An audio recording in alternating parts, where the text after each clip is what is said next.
तुमच्यानंतर तुमच्या कुटुंबाचं काय? तुमच्या सोबतही आणि तुमच्या नंतरही. आपल्याकडं टीव्हीवर LIC आणि तत्सम जाहिरातींचं हे स्लोगन असतं. हे स्लोगन आत्ता ऑस्ट्रेलियाचे दिवंगत स्पिनर शेन वॉर्न यांच्या बाबतीत खरं ठरताना दिसतंय. भारतात IPL स्पर्धा आणि त्या अनुषंगानं समोर येणाऱ्या अवाढव्य रकमा तुम्ही पाहिल्या असतीलच.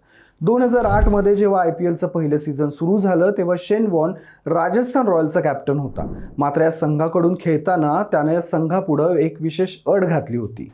तो जोपर्यंत या टीमसाठी खेळेल तोपर्यंत दरवर्षी त्याला टीममधील 0.75% मालकी हक्काचे शेअर्स दिले जातील. त्यामुळे वॉर्ननं सलग 4 सीझन खेळल्यानं राजस्थान रॉयलमध्ये त्याचा एकूण हिस्सा 3% झाला. या कालावधीत खेळताना शेन वॉर्ननं 9.35 कोटींचं मानधन घेतलं होतं. पण तुलनेत त्याच्या मालकीचा शेअर्समधला हिस्सा आता सध्या फार मोठा आहे. नुकतेच IPLच्या राजस्थान रॉयल्स या संघाची विक्री झाली आहे, ज्यात हा संघ एका अमेरिकन समूहानं 15,301 कोटींना विकत घेतलाय. ज्यात 3% हिशोब केला तर शेन वॉर्नचा हिस्सा 460 कोटी रुपयांचा आहे. आता 2026चा सीझन संपल्यावर वॉर्नचे कुटुंबीय हा हिस्सा विकून रक्कम कमावू शकतात.